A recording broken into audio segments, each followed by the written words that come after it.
Assalamualaikum warahmatullahi wabarakatuh.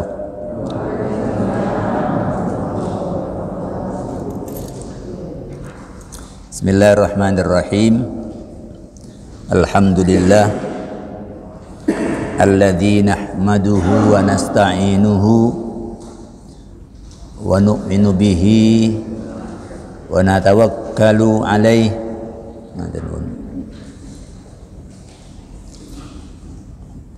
wa na'udzu bihi min syururi anfusina wa sayyiati a'malina. May yahdihillahu fala mudhillalah wa may yudlil fala hadiyalah. Asyhadu an la ilaha illallah wahdahu la syarikalah wa asyhadu anna Muhammadan abduhu wa rasuluh. Allahumma salli wa sallim wa barik wa tarham wa tahannan ala abdika wa rasulika Sayyidina Muhammadi wa ala alihi wa sahbihi ajma'in. Ma ba'du. Subhanaka la ilma lana illa ma 'allamtana innaka antal alimul hakim. Allahumma arinal haqqa haqqan warzuqna husnat tibai wa arinal batila batila warzuqna husnajtinabi. Amma ba'du. Para jamaah, Bapak Ibu sekalian rahimakumullah,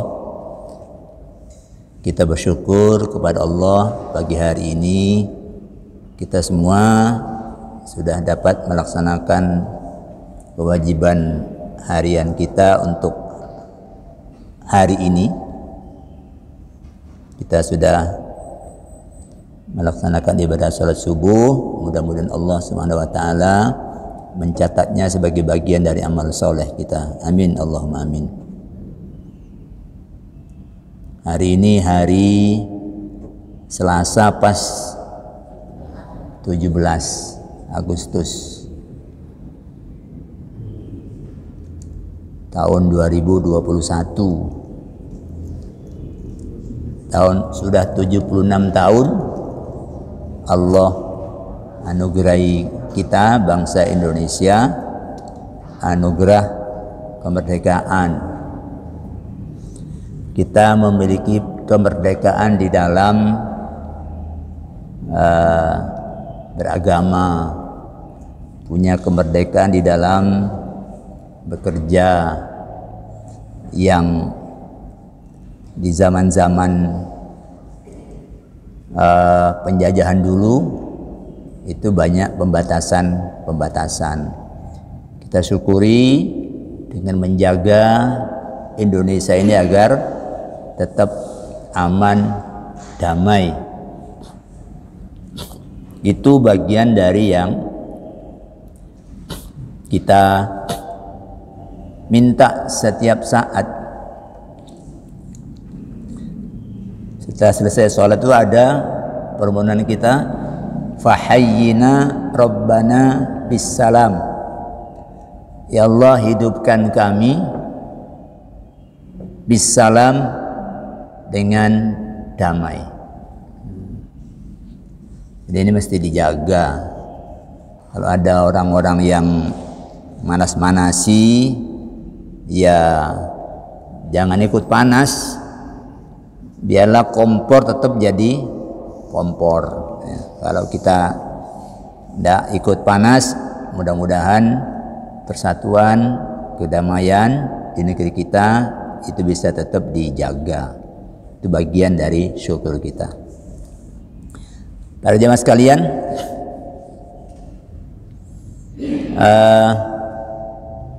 kajian kita tentang fikih halal haram masuk ke sesi ke-8.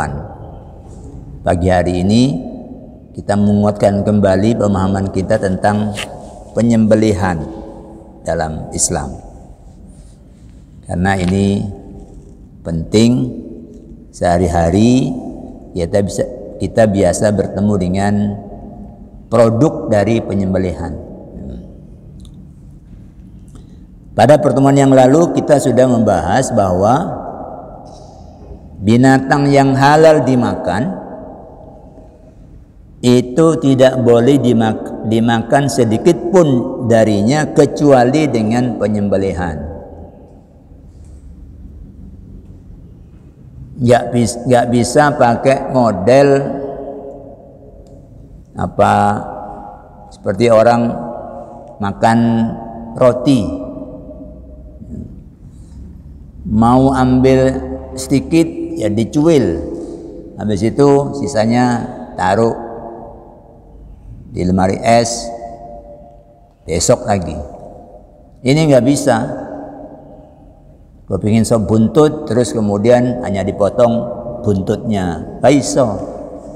Ma kuti'a minal bahimati wa hiya hayyatun fahiya maitatun. Kata Nabi, apa yang dipotong dari binatang dan binatang itu hidup, maka potongan itu adalah bangkai.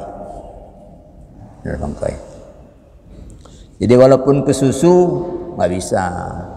Engkau sembelihnya kan dari numari sholat duhur, wes iki ekornya aja dulu, dan bisa digawe sop buntut, gak iso. Itu bangkai. Dan penyembelihan itu maknanya mati, ya. Jadi matinya karena disembelih. Hanya ada pengecualian, yaitu belalang dan ikan. Ini yang disepakati belalang dan ikan aja.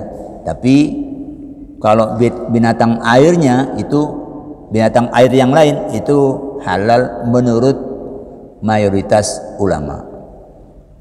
Yang lalu kita sudah bahas ini bahwa mazhab Hanafi itu hanya menghalalkan ikan aja. Itu pun ikan yang tidak mati di air, tidak mati kambang, ya. Tapi mati kandas atau mati karena kena jaring atau karena kita tangkap. Itu aja yang halal. Ini al-hayawan alladzi yahillu akluhu, itu hewan yang halal kita memakannya.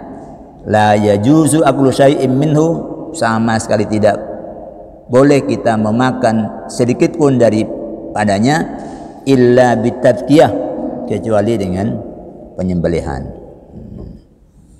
Nah, kita akan bahas ketentuan penyembelihan dalam Islam, yakni tentang cara, syarat, dan sunnah-sunnahnya. Yang pertama tentang cara. Kalau kita sebut sembelih itu kan selama ini yang ada di pikiran kita kan ini tuh sembelih. Tapi dalam Islam dikenal ada 4 cara sembelih, ya. Nomor 1 itu adzabhu. Ini yang umum orang kenal. Adzabhu ialah qat'ul hulqum, ai majr nafas. Itu memotong kerongkongan, itu jalan nafas. Kita tarik keluar, itu ada pipanya yang khusus, yaitu kerongkongan. Kalau itu kemasukan sesuatu yang lain, kadang-kadang kita istilahnya, kesedak istilahnya namanya itu, tersedak, ya. Terus terasa agak perih-perih sedikit, ya. Terus batuk. Kemudian walmari.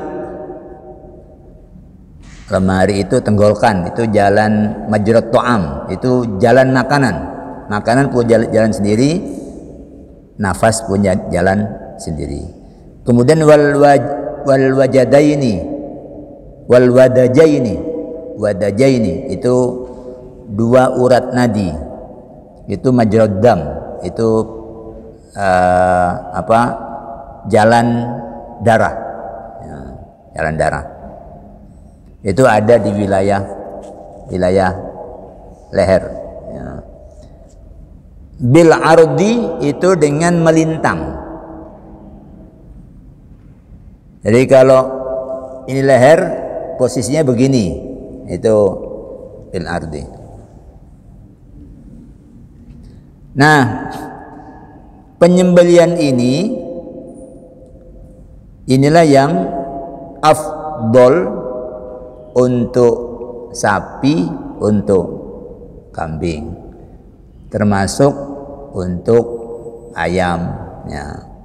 Itu yang afdol ini. Ini adzabhu.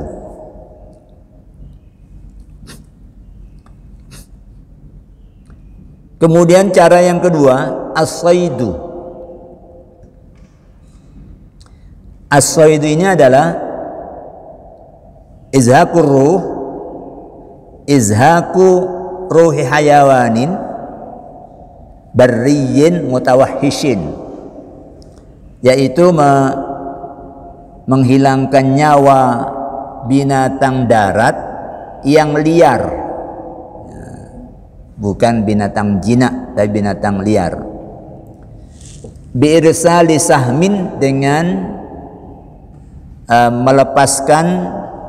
meluncurkan panah atau tombak. Au kalbi saydin, atau dengan mengirim anjing pemburu. Au ta'iri saydin, atau mengirim burung pemburu. Au rasosin, atau dengan menembakkan peluru, atau dengan apapun cara yang lain, termasuk ketapel, ya. Kalau kecil saya dulu itu pakai ketapel, ya. Au nahwihi, atau apapun yang semacamnya.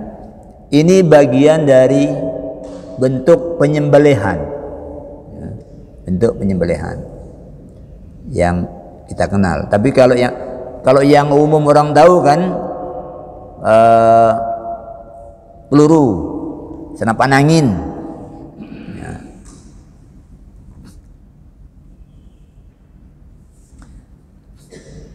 Sedangkan yang menggunakan hewan pemburu itu di kita agak jarang, ya, jarang. Nah, wahada lil hayawanil mumtani'. Cara ini digunakan untuk binatang yang sifatnya itu pantang ditangkap. Itu watak dari binatang liar seperti itu. Kalau binatang jinak, ya diparani, ya menengai. Nah, tapi kalau binatang liar, asal sudah lihat orang, dia sudah mulai ancang-ancang untuk menjauh. Itu binatang liar. Nah, ini angel, tidak mudah ditangkap. Itu namanya hayawanun mumtani.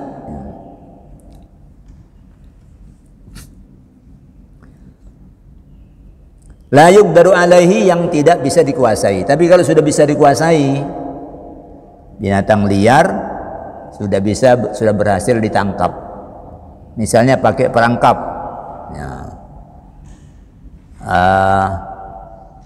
Kalau kecil saya dulu bikin tali bukan tali mati, ya. Nanti tengahnya kasih jagung, ininya diikat. Nah, nanti itu kalau ada burung makan, nah itu kakinya atau lehernya itu yang membuat dia, atau pakai lem, ya, pakai lem. Kalau ibu-ibu biasanya kan pakai lem laler, ya. Tikus itu pakai lem. Nah, itu ditangkap dulu, ya. Kalau bisa ditangkap itu maka tidak boleh pakai yang model apa namanya, as-sayd. Kalau dia punya kambing jinak, lalu dia taruh di halaman, sini ambil senapan angin, sampai ini bangkai. Ya. Itu bukan cara penyembelihan untuk binatang yang jinak. Kita dulu sudah pernah membahas Adi bin Hatim, sahabat Nabi yang minta fatwa kepada Nabi bagaimana menggunakan anjing untuk berburu. Nabi kemudian bilang, "Idza arsalta kalbaka fadhkur ismallah." Kalau kamu melepas anjingmu, maka sebutlah nama Allah.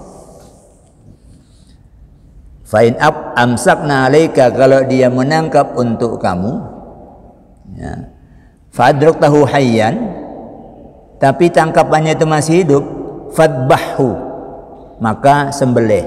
Yang model pertama tadi, sembelih, bukan suruh tembak. Dia sudah tangkap, dia sudah taklukkan, binatang itu sudah tidak bisa lari karena kakinya sudah dibikin cedera oleh anjing, maka sembelih. Wa in adraktahu qad qatala, tapi kalau kamu mendapati anjingmu sudah membunuh, kemudian anjingmu tidak memakannya, fakul, kata Nabi, anjingmu tidak memakannya, maka makanlah. Tapi kalau bersama anjingmu ada anjing lain, jangan kamu makan, karena kamu tidak tahu anjing yang mana yang membunuh.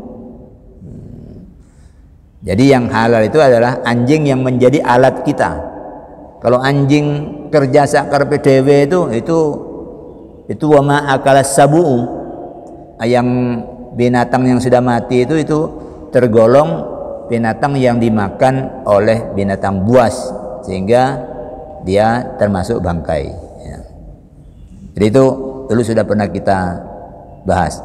As-sayd, model penyembelihan dengan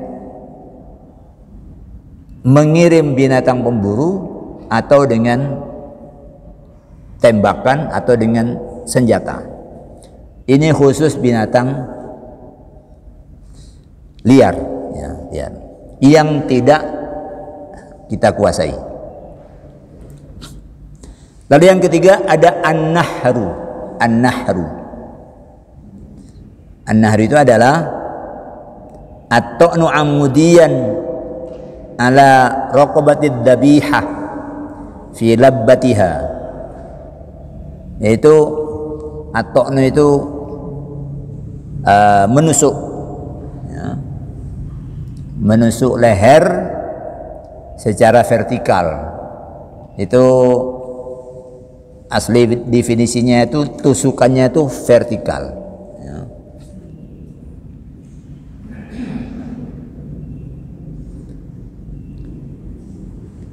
Ala raqabatid dabiha, pada leher binatang sembelihan.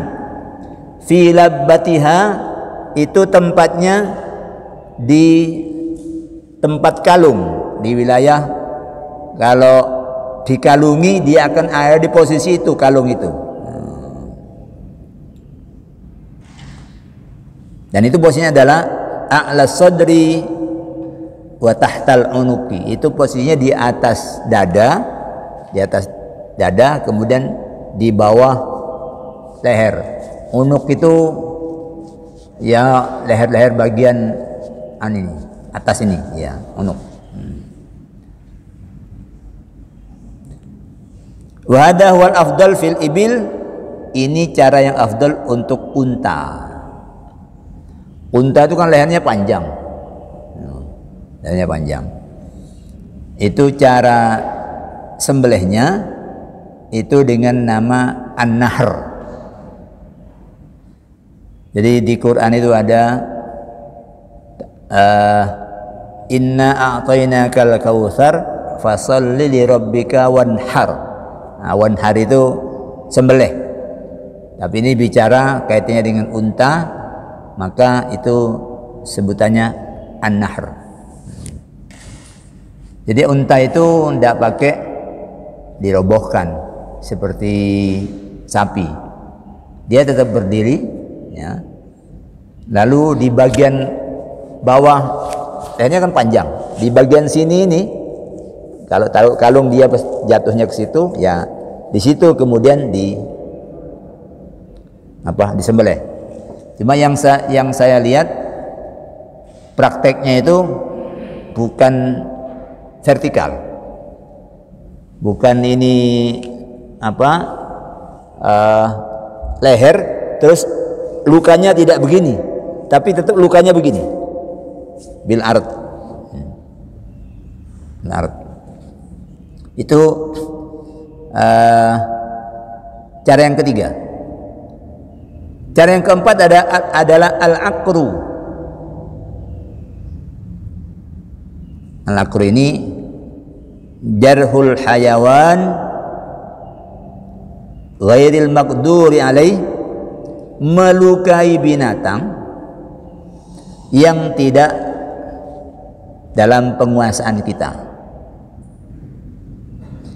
Fi ayyi mauqi'in minal badan, di posisi manapun dari badannya.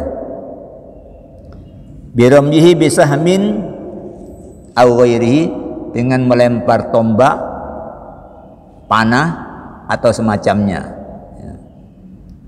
Jadi ini binatang bukan binatang liar, binatang jina aslinya itu, tapi kemudian ini tidak bisa dikuasai. Caranya bisa macam-macam. Bisa karena dia lagi ngamuk,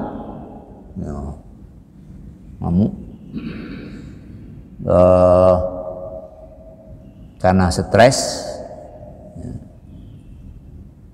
mau disembelih korban, sing nonton orang banyak, muncul perasaan aku kate dikapakno iki, ya. Kok lalu banyak orang, terus ketok ada gobang, wah dia mulai terus ngamuk. Kalau sudah susah seperti itu, maka mana yang mungkin untuk membuat binatang itu mati. Atau bukan karena itu, tapi posisi binatang itu sedemikian rupa sehingga lehernya nggak bisa dijangkau. Dia keprosok, kakinya di atas, kepalanya di bawah, tapi ke sumur. Diangkat berat, mau minta tolong orang itu nggak ada. Mau pakai alat berat, tarik misalnya itu nggak ada. Ini kalau dibiarkan mati. Nah, kayak itu bisa dilakukan dengan pelukaan dimanapun yang membuat sapi ini mati. Itu cukup dalam kondisi yang seperti itu. Jadi syariat Islam itu ketemu dengan berbagai keadaan, itu semua ada caranya yang ringan, ya. Tapi kalau normal, ya gunakan adzabhu untuk hewan-hewan seperti sapi dan kambing, atau al-aqru untuk hewan seperti unta, ya. Oke. Itu jenis-jenis pembelian. Pada zaman Nabi itu ada dalam perjalanan, ya, itu ada unta yang lari. Nadda ba'irun minal ibil. Kemudian faramahu rajulun bisahmin, lalu unta yang tidak bisa ditangkap itu ada yang memanahnya. Fahasabahu, dengan dipanah itu akhirnya dia bisa ditaklukkan, ditangkap. Tapi Nabi kemudian memberi komentar begini, ya. Innalaha awabida ka'ababidil wahshi. Binatang ini punya karakter seperti karakternya binatang liar. Jadi rata-rata ada itu. Termasuk kita ini punya potensi binatang buas, kita punya. Kita ada potensi binatang buas, potensi bahaim, ya binatang ternak, mau makan, tidur, hubungan seksual itu potensi-potensi. Nah, tergantung mana yang jadi raja. Kalau yang jadi raja itu buas, untuk kerjaannya ini merampok, melukai orang, bunuh. Wah, itu wahasnya itu kuat. Ya. Nah, ini kata Nabi, binatang ini punya karakter seperti binatang buas. Fama ghalabakum minha fasna'u bihi hakada. Kalau itu terjadi dan membuat kamu kewalahan, kata Nabi itu, ya lakukan seperti tadi itu. Lakukan seperti tadi. Artinya itu oke. Ya. Itu model al-aqru. Sekarang syarat penyembelihan. Yang pertama, pelakunya muslim atau kitabi. Kitabi ini ahlul kitab. Ahlul kitab itu adalah orang-orang yang menganut agama langit. Yang kita kenal sekarang itu adalah Yahudi sama Nasrani. Ini apakah halal sembelihannya? Halal. Sembelihannya halal. Al-Maidah ayat 4 menyatakan, A'udzubillahi minasyaitonirrajim, al-yauma uhilla lakumut thayyibat. Hari ini kata Allah, aku halalkan buat kamu yang baik-baik. Yang dulu pada zaman jahiliyah itu banyak diharam-haramkan. Ya. Unta kalau sudah membuntingi 10 kali betina, ya, maka unta itu jadi haram, unta jantan. Kalau ada unta lahir kembar yang satu jantan, yang jantan ini haram, itu milik untuk berhala. Ya. Kalau orang punya nadar lalu sukses, maka nadarnya itu untanya itu diserahkan untuk berhala. Ini haram dimakan oleh siapapun. Ya, haram dimakan, haram ditunggangi, haram diperah susunya. Jadi mereka haramkan dulu. Islam datang, hari ini kata Allah, dihalalkan atas kalian yang baik-baik. Wa tu'amul ladzina utul kitaba hillul lakum. Makanan orang ahli kitab halal buat kamu. Wa tu'amukum hillul lahum, dan makanan kamu halal buat mereka. Ya tentu makanan yang dimaksud bukan jeruk, bukan apel, tapi ini kaitannya dengan sembelihan. Sembelihan ataupun hasil berburu. Ya, berburu. Wa makna hadhil ayat ijmalan, falakum an ta'kulu minal luhum alladhi dakku hayawanaha aw saduhu. Ya. Mana ayat ini secara umum adalah halal bagi kamu mengkonsumsi daging yang mereka sembelih atau daging dari hewan yang mereka buru. Mungkin diburu dengan pakai peluru atau apapun yang lain.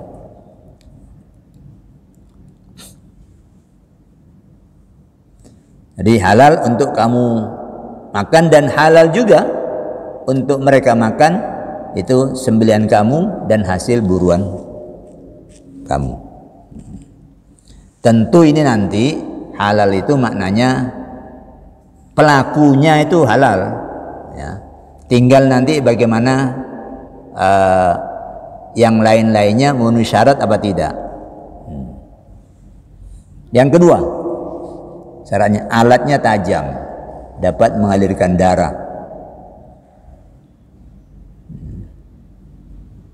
Antakunal alatu hadatan tunhirud dam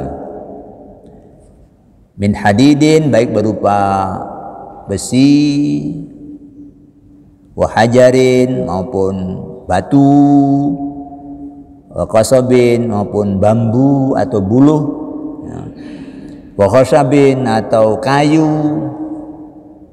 wa zujajin atau kaca, ya, dan lainnya, malam yakun sinnan au dhufron, sepanjang bukan gigi atau dan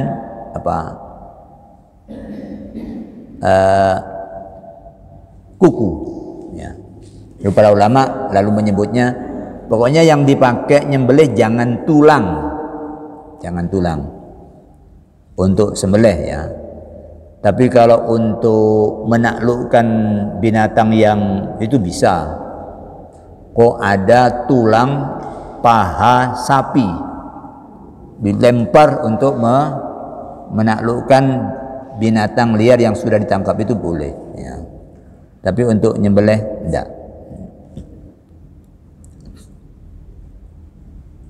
Kata Nabi, ma anharad dama wa dzukira smullahi alaihi azza wa jalla fakulu ma lam yakun sinnan aw dhufran. Apa saja yang dapat menumpahkan darah, ya, itu sepanjang bukan gigi, bukan kuku, itu dan disebut nama Allah, fakulu, maka silakan kamu makan. Itu dari sudut alat. Kemudian mengenai binatang itu, teknisnya kerongkongan binatang dan dua urat nadinya terpotong atau sebagian dari keduanya terpotong. Baik juga kalau terpotong tenggorokannya atau sebagiannya. Ya. Ini syarat dari penyembelihan yang itu tadi, penyembelihan yang normal, ya. Kemudian yang keempat, antakuna dzabihatu hayyatan, binatangnya itu hidup, ya.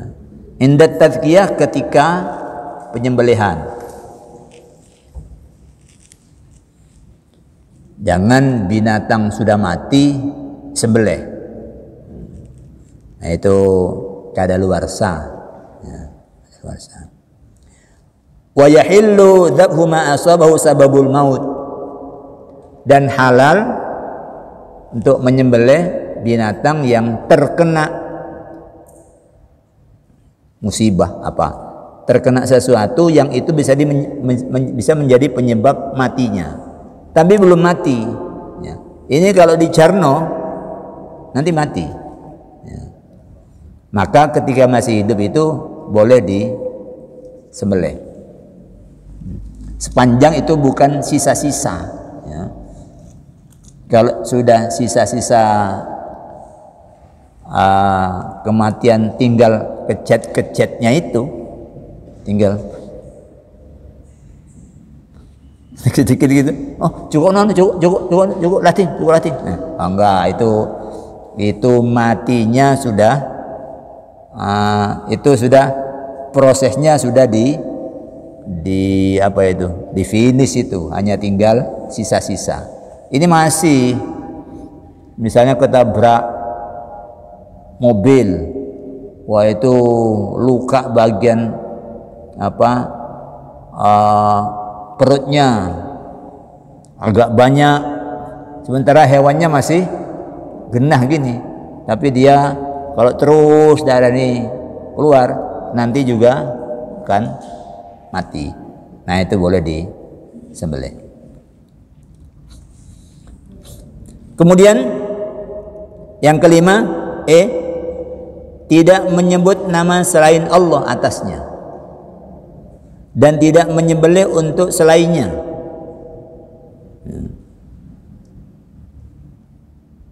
Ini siapapun yang menyembelih, mau orang muslim atau mau orang ahlul kitab, itu tidak boleh.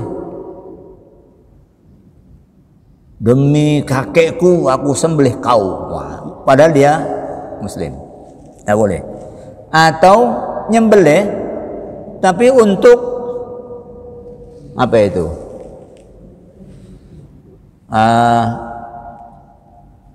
Bahasa Jerman Timurnya itu untuk diserahkan ke, misalnya untuk kawah Gunung Kawi atau untuk apa itu. Sesajen itu nyembelihnya untuk itu. Nah ini bukan untuk Allah, ini nyembelihnya untuk sesuatu yang lain, tuh sesuatu yang sifatnya syirik. Itu walaupun yang nyembelih muslim.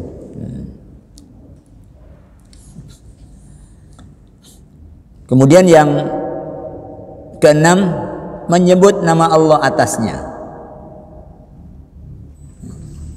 Di Bismillahirrahmanirrahim, ya, karena Allah berfirman dalam Al-An'am 121, wala ta'kulu mimma lam yudkar ismullahi alaihi wa innahu lafiskun. Kamu jangan makan binatang yang disembelih tidak dengan menyebut nama Allah. Itu adalah perbuatan dosa.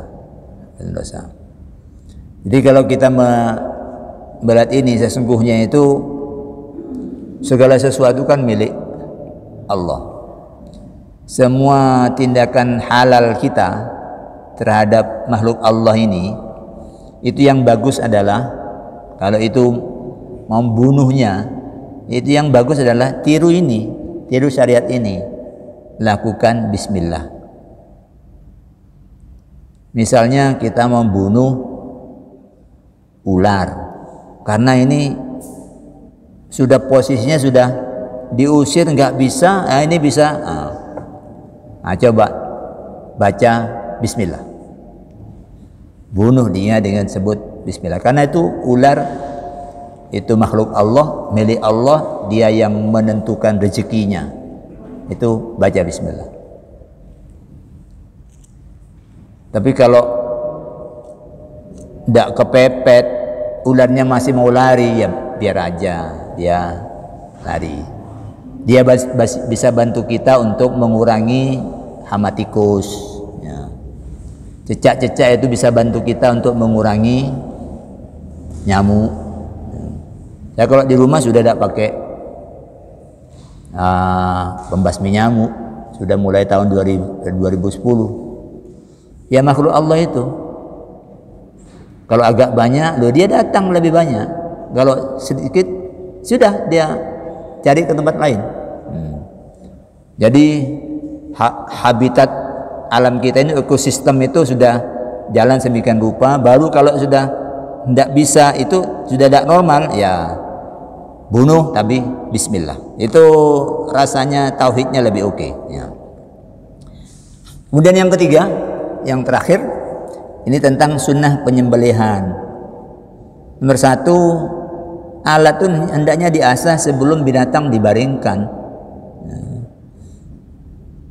Jangan seperti yang Nabi ketahui, ada seseorang binatangnya sudah dibaringkan, kakinya dia sudah taruh di atas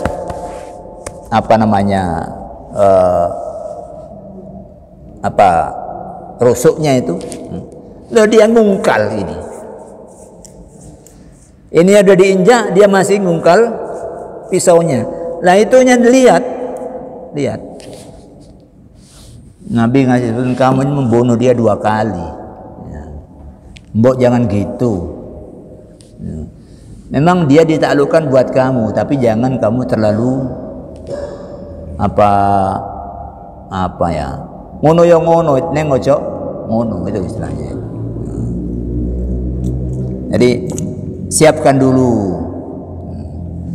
Terus yang kedua, at-tarafuq bil bahimah, berlaku lembut ya, untuk binatang, jangan berlaku kasar ya. Karena berlaku kasar itu ilhaku ziyadati alamin, itu sama dengan menyusulkan tambahan untuk bikin sakit. Nah, sudah mau disembelih lalu diambil kaki belakangnya 2 terus diseret. Nah, ini kan ya bener Allah bikin ini untuk kamu di dunia ini, tapi jangan segitunya. Cobalah diperlakukan yang baik. Di YouTube itu ada cara merobohkan kambing itu dengan cara yang sangat halus, yaitu telinganya itu ditutupkan ke matanya, ditutupkan telinganya nih, diginikan, terus kemudian dirobohkan, dan dia ikut dalam keadaan roboh, matanya ini daun telinganya tutup untuk matanya, dia cuma pegang dengan jari aja, dia bilang subhanallah, dia tidak gerak, subhanallah. Jadi kalau itu dipegang ininya, udah selesai. Itu at-tarafuq. Jadi binatang-binatang itu ya perlu dihalusi supaya kita juga nanti terbiasa halus untuk anak kita, terbiasa halus untuk manusia yang lain. Kalau latihannya sama kucing, sama apa, latihan kasarnya, nanti sama anak kita juga kita kasar. Jadi itu dibutuhkan tarafuq, itu pembiasaan dalam kehidupan. Kemudian yang ketiga, menghadapkan binatang ke kiblat dengan merebahkannya ke lambung kiri. Angkat kepalanya, kepalanya diangkat. Kalau ditundukkan, angel kita menyembelih ya. Dan membiarkan kaki kanannya bergerak usai penyembelihan. Itu kan roboh kiri kan, kaki kanan kan sebelah atas. Itu kalau sudah disembelih, biarkan dia begini-begini, itu dibiarkan, jangan ditahan. Nah, itu supaya dia lebih lebih rileks di dalam menuju kematiannya. Sudah disembelih, di apapun dibikin tidak bisa bergerak ya. Tapi memang teknis-teknis ini penting dicarikan agar supaya kita menemukan cara yang paling ringan untuk binatang itu. Itu namanya ihsan ya, ihsan. Jadi Nabi menyatakan bahwa Allah itu menyukai ihsan dalam segala hal ya. Kemudian kalau unta ini lebih baik disembelih dalam posisi berdiri. Di dalam Al-Quran surat Al-Hajj ayat 6 itu disebut fadhkuru ismallahi 'alaiha shawaf ya. Maka sebutlah nama Allah atasnya, atas unta itu, shawaf, ketika dia masih berdiri ya. Bismillah, lalu sembelih. Faidha wajabat junubuha, kalau dia sudah roboh ya, fakulu minha, maka silahkan kamu makan sebagiannya. Wa timbul qani awal mu'tar, sebagiannya lagi kamu beri makan orang-orang yang fakir tapi tidak meminta, atau orang fakir yang meminta. Ini sebutan untuk unta dalam keadaan berdiri sembelih. Itu yang terbaik. Kalau mau dirobohkan juga tidak apa-apa, tapi yang terbaik seperti itu. Kemudian kakinya, kalau disebut kaki itu yang belakang. Ya. Kaki yang belakang itu yang kiri itu diikat. Dia berdiri dengan 3 kaki. Nanti kalau sudah ini lalu dia akan roboh. Ya. Roboh ke arah yang kakinya satu tidak ada. Ya. Robohnya lebih gampang. Lalu yang terakhir, tidak menyembelihnya dalam keadaan terlihat oleh binatang lain. Jadi begini, ini penting, ya, jangan kemudian diabaikan. Jogo perasaan, ya. Mosok disembelih di depan temannya. Kadang manusia itu kalau sudah kadung muncul ini buasnya itu, orang aja disembelih di depan anak istrinya, dieksekusi di depan anak istrinya. Itu luar biasa, ya. Karena itu kalau di Arab Saudi itu tempat eksekusi orang yang itu nggak boleh ada orang menyaksikan, kecuali itu untuk dalam rangka memberikan pelajaran bagi yang lain agar tidak melakukan hal yang sama. Ya. Jadi para jemaah sekalian, ini hal-hal yang berkenaan dengan soal penyembelihan. Jadi agama kita itu komplit, sampai urusan itu juga ada aturannya. Ya.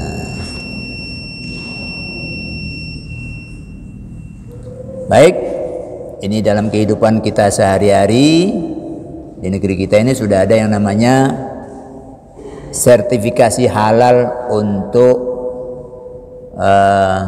penyembelih, ya, yang dikeluarkan oleh LPPOM MUI.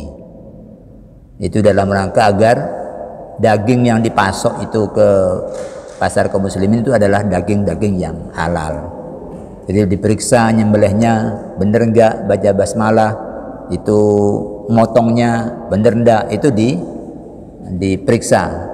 Kalau oke, penyembelihnya terampil dan memenuhi syarat, baru dikasih sertifikat halal. Demikian, mudah-mudahan manfaat. Mari kita tutup dengan hamdalah.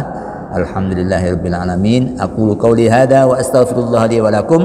Wassalamualaikum warahmatullahi wabarakatuh.